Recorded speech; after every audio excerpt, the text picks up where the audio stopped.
Political turmoil grips Burkina Faso as the president steps down under intense pressure. The worst places to be a girl. We'll tell you how the continent rates. And not so happy. Robin Thicke and Pharrell Williams lose a critical court battle. Africa 54 starts right now. Hello and welcome. I'm Vincent McCory. This is Africa 54. The West African nation of Burkina Faso was plunged into political chaos on Friday after President Blaise Compaoré abruptly stepped down. Local media broadcast a resignation statement from Mr. Compaoré, and an army spokesman confirmed the president was no longer in office. In his statement, Mr. Compaoré called for a 90-day transition leading to elections. Thursday's violent demonstrations in the capital accelerated Compaoré's fall from power. At least 3 protesters were killed and dozens more injured Thursday after hundreds of people stormed parliament and other government buildings in the capital, Ouagadougou. In a concession to protesters, the government scrapped the proposal. It also lifted a state of emergency that had been declared just hours earlier. The moves have so far failed to satisfy the protesters. Burkina Faso's army chief dissolved parliament and announced plans for a transitional government following an anti-government uprising against extending the president's nearly 3-decade rule. A transitional body will be put in place in consultation with all parties. A return to constitutional order is expected in no more than 12 months. The unrest erupted as lawmakers prepared to vote on a proposed constitutional amendment to allow Mr. Compaoré to run for another term in next year's elections. In France, a group of Burkina nationals held a less violent demonstration, but the message was the same. If the constitution changes, the people will lose their power for sure, because the power is monopolized by a single individual, and that's what we're fighting for today, and we're defending the people's power. We respect the terms of the constitution. The ruling party has been pushing for months to amend the constitution to eliminate a 2-term limit for presidents that went into effect in 2000. Well, the United Nations says Secretary General Ban Ki-moon is monitoring the deteriorating situation in Burkina Faso and is calling on all parties to exercise calm and restraint and to use dialogue to resolve all outstanding issues. For more perspective on the developments, we are joined by Nyaka Lagoke, an analyst on African issues. Mr. Lagoke, welcome to Africa 54. Thank you very much, and thanks for having me here. You're welcome. Now, to most of us, this almost came as a surprise. We were caught flat-footed. Tell me, did you see this coming? Yes, we saw it coming, and it has been an ongoing battle between the people of Burkina Faso and Blaise Compaoré, or against Blaise Compaoré.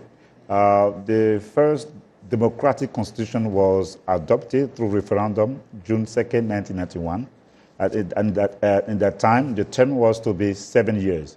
So after 2 years, already they already spoke about the limitation of terms. And then after 2000, there was a major crisis after the assassination of Noble Zongo. And the people of Burkina Faso rose again. And then they obliged the president, all the forces, to agree on the limitation of term, but this time for 5 years.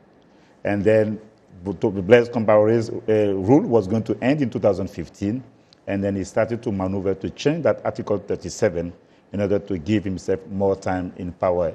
And this time, the people of Burkina Faso said, enough is enough, and that he should go. And then they put together a movement that they called Compaoré Must Go. And many people, many dignitaries in his party have been leaving his party to join the opposition against him.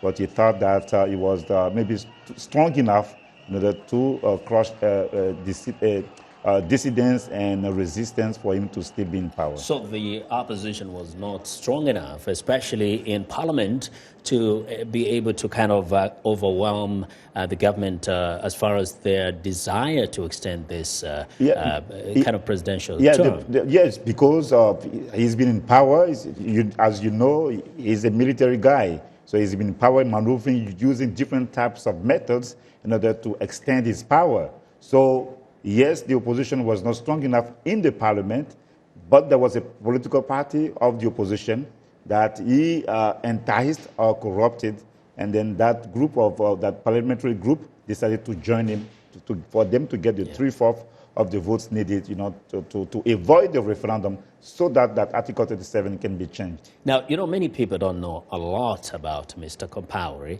He was a close friend of the former president, Thomas Sankara, who was assassinated in the 80s.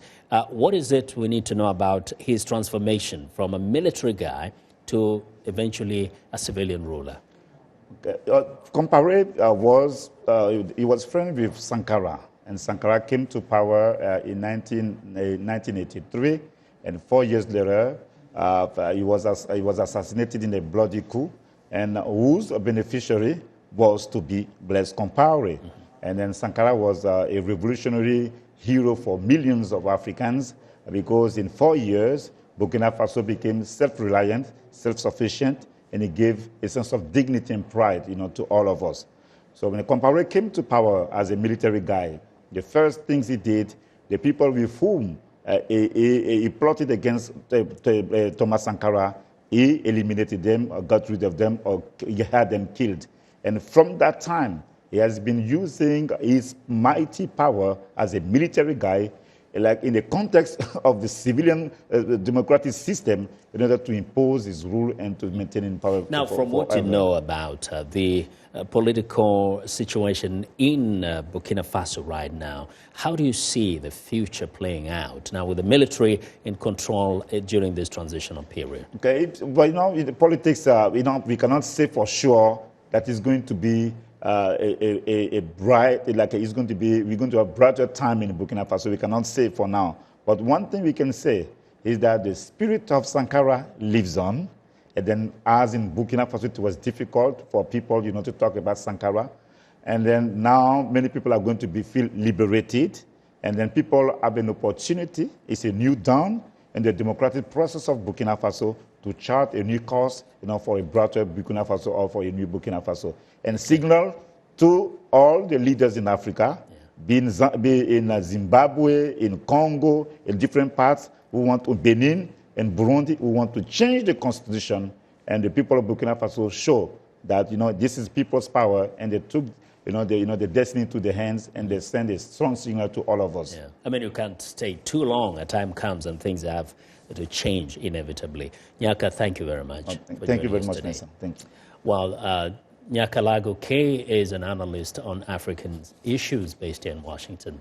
We're turning to a different kind of crisis in West Africa. Because of the size and seriousness of the Ebola outbreak, Voice of America and BBC are collaborating in order to give audiences in Africa and around the world access to the best information and content available. Just the other day, we brought you the story of Annie, who was taken from her home in Liberia with suspected Ebola. In this report, the BBC's Gabriel Gatehouse tries to find out what happened to her. Annie is stretchered into the ambulance and driven away. Amid the chaos of the outbreak, health facilities have become overloaded and people can be difficult to trace. 2 days later, we go off in search of Annie. We visit one of the main Ebola treatment centres run by the World Health Organization. We're actually looking for a patient who was brought into an ETU. We think it could have been this one. There they tell us they can't disclose any information, citing patient confidentiality. But even family members sometimes find it impossible to get news of their relatives once they're admitted to the clinics. In Logan Town, we meet Dayon Musa. This neighbourhood has been hard hit by the outbreak. Some weeks ago, 2 of Mrs. Musa's sons developed Ebola-like symptoms.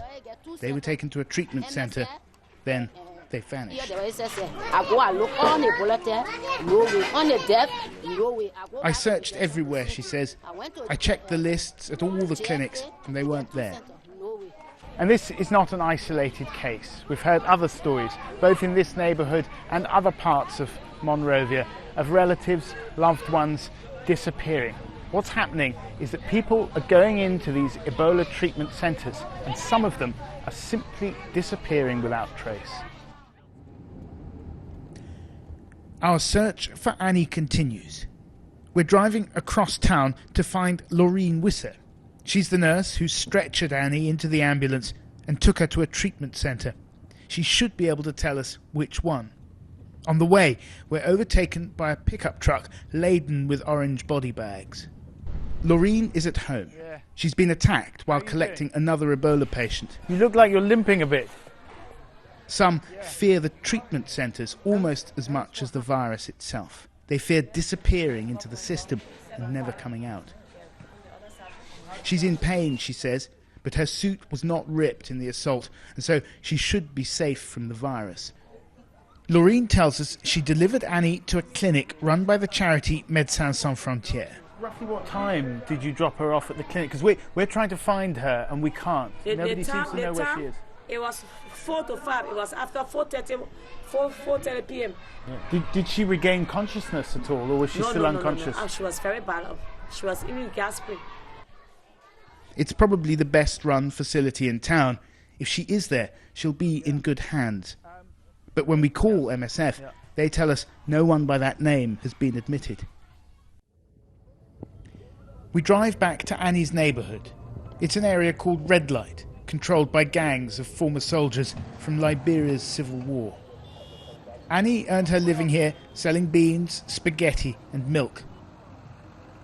We're looking for her housemate, Patience, whom we met earlier. She's a juice seller here. We make contact with her, and she agrees to meet us back outside the home she shares with Annie. And Patience has news. Yeah, she went to the hospital and they told her she didn't make it. The people from the hospital called, she says. She didn't make it. Annie died the day after being admitted. The mattress on which she struggled through the last days of her life has been dragged out into the yard. The rest of her belongings have been dumped behind an outhouse. Patience says she has no plans to move out of the house they shared. Life goes on. Annie is no longer one of the missing.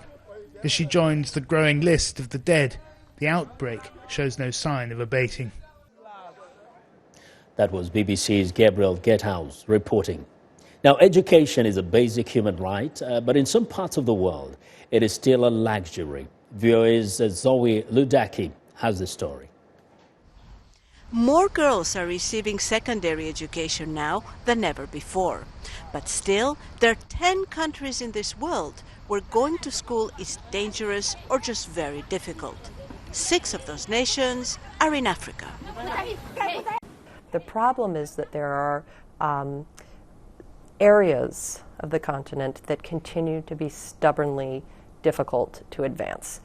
We did some research looking at secondary education enrollments for girls, child marriage rates, and attacks on girls who are seeking an education. And not surprisingly, there are places with poor governance, ongoing instability and fragility, and very sort of complex social patterns. So Somalia and Chad and the DRC and the Central African Republic and Nigeria and Niger are all sort of at the top of the list globally. Presently in developing countries, 95 girls are enrolled in secondary education for every 100 boys. In these 6 African nations, the figures are as low as 46 girls for every 100 boys. The returns on investment to secondary education for girls are huge, both for the girl herself. She's more able to participate in the economy, but also there's wonderful ripple effects. Girls are more sort of confident and able to navigate systems such as hospital systems or ask for assistance. So in fact, girls who have access to secondary education are much less likely to die in childbirth themselves or have children who die under the age of 5. And then girls who go through secondary education are much more likely to invest in their communities and families. And so it brings economic development back to their communities and families. And lastly, they're much more likely to have children who will go on to school and finish school. There are a few simple steps these countries can take to ensure that more girls attend school. One of the things that I think is really important for all of those countries is trying to tackle the problem of safety in school and delivering services to people who are displaced or in conflict. Child marriage is another reality that hinders the advancement of girls in school.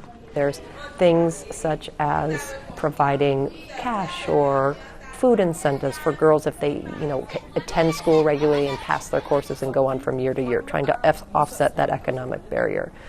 There's also interesting work done by a colleague of mine, Madalo Samati, who works at CRACOM in Malawi. One of the things she's doing is working with the traditional leaders in Malawi, particularly in the rural areas, who are the ones who oversee the sort of child marriage norms and traditions, and really talking to them about why it's so much better for girls to stay in school longer and have delay the marriage ceremonies.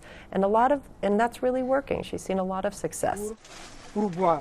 Rebecca Winthrop stressed that overall, Africa has made tremendous progress in girls' education. Tanzania has been one of the countries who's improved rapidly over time in terms of getting kids into school, all kids, really trying very hard to get all kids into school. And it's a central priority of the government, from the president on down. Education is really key. They're now trying to work on improving the learning and the quality. You're looking at South Africa, they have pretty good education statistics when it comes to access, but surprisingly don't do very well at all when it comes to quality and learning. Researchers agree that educating girls can have transformative effects for their family and community. Well, Zoe Ludeke joins us now, and she has a special guest from New York to talk more about education in Africa. Hello, Zoe. Thank you, Vincent. Joining us now from the United Nations with more on this topic is Nora Files, head of the United Nations Girls Education Initiative. Ms. Files, welcome to Africa 54. Thank you very much. It's a delight for me to be with you today. The Girls' Education Initiative has been spearheading change in developing countries and among them in Africa. How is Africa doing as a whole in making sure girls receive secondary education? Well, Africa and around the world, as we know, enormous progress has been made at the primary level, both for boys and for girls, to ensure that there is greater access for both boys and girls. Now, at the secondary level, however, the story is different for Africa. In fact, Africa has the world's lowest rate of school enrollment at the secondary level at around 48%. And in fact, not a lot has changed over the last 10 years. It's remained quite stagnant. How is the girls' And in fact, if the trends, so I was just going to go on to say, and that the trends, if they do not change, there will be quite a long time before all girls across Africa have access to lower secondary school. And the UNESCO has estimated that it will not be until 2075 that all girls in Africa have access to lower secondary school. And that's about 30 years after boys will achieve the same goal of universal secondary school at the lower secondary level. That's actually shocking statistics. But how is the Girls' Education Initiative trying to address the main barriers that prevent girls from going to school and actually staying in school? Well, we heard some of the main barriers in the earlier clip that was presented by Rebecca Winthrop. And I just wanted to reinforce, though, the main barriers which she identified. One is the cost of going to school, basically the fees and all of the other costs which make it very difficult for families to make that decision of who will go to school and to give priority to girls. There are all the social challenges and the social accepted behaviors and expectations of young women in society, of adolescents in school, which make it difficult for girls to attend. So more work for them at home, an expectation that girls should be married rather than going on to school, and a high level of, therefore, of early marriage, early pregnancy, and the violence that girls tend to experience in school, on the way to school, and around school. all of those issues remain considerable challenges faced by girls and their families. The UN Girls Education Initiative is a global partnership, and we basically do three things. We advocate at the country level and at the global level for issues of relevance to girls and to girls' education and support gender equality in education. We do that through, when I speak at large events, global events, when we support the UNESCO Global Monitoring Report to do an excellent job at reporting on progress in towards our goals in girls' education and gender equality. Ms. Files, we have to end our segment now. We've run out of time. I want to thank you so much for coming to Africa 54, and I want to wish you good luck with your work. Back to you, Vincent. Thank you very much. Well, thanks a lot, Zoe. It's time now for a short break. Still to come on Africa 54. Robin Thicke and Pharrell Williams take a hit in court.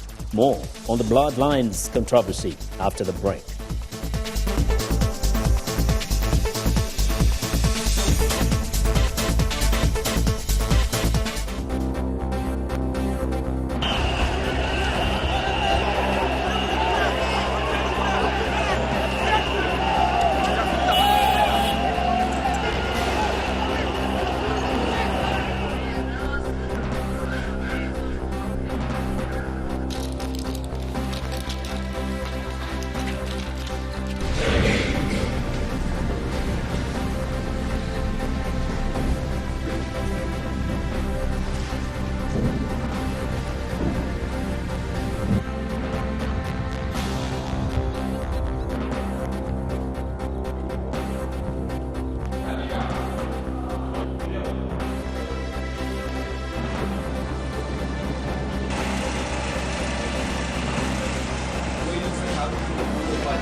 Welcome back to Africa 54. Here's what's trending.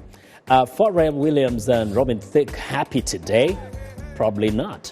Thicke and Pharrell have lost the first round in their battle with Marvin Gaye's family in an ongoing debate over whether their 2013 mega hit Bloodlines infringed on Gaye's 1977 song Got to Give It Up. Now, this means that Marvin Gaye's family can proceed with their lawsuit. The judge's ruling noted the similarity of various hooks in both songs. A trial has been set for February the 10th, 2015. We'll keep you posted. Next up, two high-profile members of the entertainment industry are in hot water. Hip-hop mogul Marion Shag Knight and comedian Cat Williams were arrested Wednesday on suspicion of stealing a camera from a celebrity photographer in Beverly Hills last month. Knight and Williams were each charged with one count of robbery. They are accused of stealing the camera of a female celebrity photographer outside a studio. Prosecutors say they would seek $1 million bond for Knight, and who has a prior felony conviction for assault with a deadly weapon, and a $75,000 bond for Williams. Stay tuned. And finally, all the world's a stage, and all the men and women merely players. They have their exits and their entrances. And one man in his time plays... Well, a brand new trailer showcasing the best of BBC's drama has gone viral. The trailer features Sherlock star Benedict Cumberbatch reciting the 7 Ages of Man, a monologue from the Shakespeare play As You Like It, while clips of beloved beat dramas whiz by. The trailer has been viewed over 70,000 times since it posted on YouTube earlier this week. And that is what is trending today.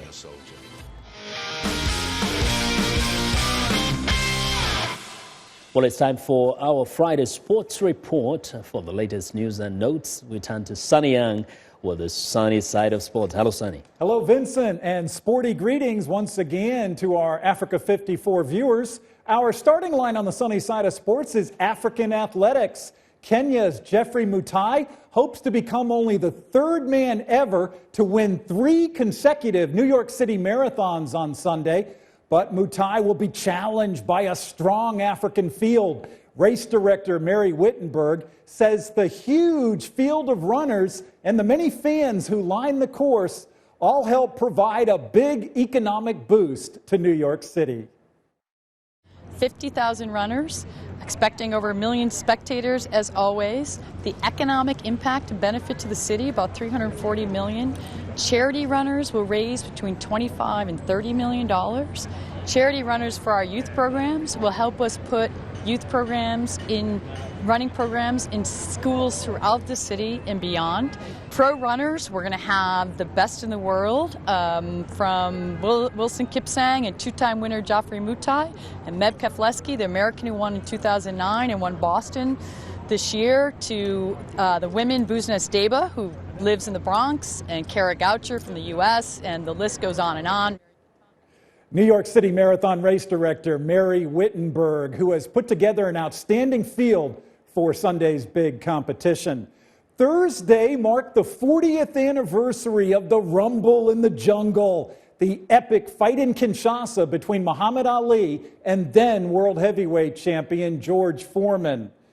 The clash in the Congolese capital was organized during the regime of late President Mobutu Sese Seko, who was eager for the publicity such a high-profile event would bring to his country. Foreman entered the ring undefeated.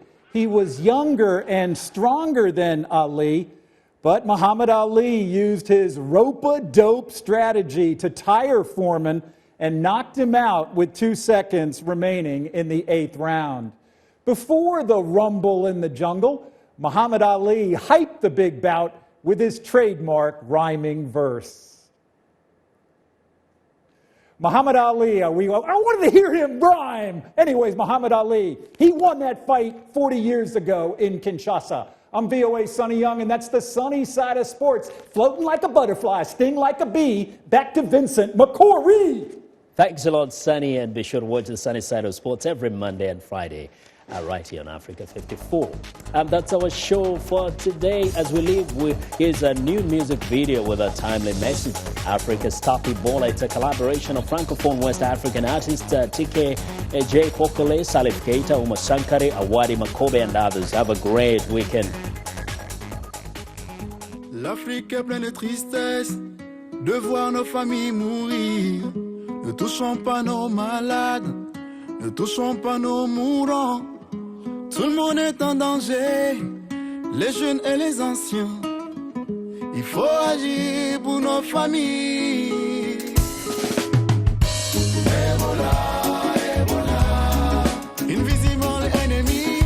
Ebola, Ebola, invisible enemy.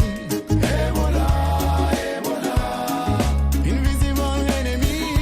Ebola, Ebola.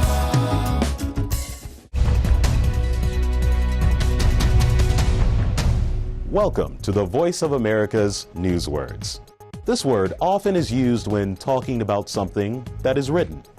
The revisions began in 2016 for the 1.5 million students who take the SAT each year. A revision is a change that corrects or improves something. This story is about the SAT, or Scholastic Aptitude Test, that high school students take to get into American universities or colleges. The company that gives the test is changing words and information on the test. Another example of revision is when a document is changed before it is published. Now, when you hear the word revision, your American English will be good enough to know what this news word means, and you can use it in a conversation.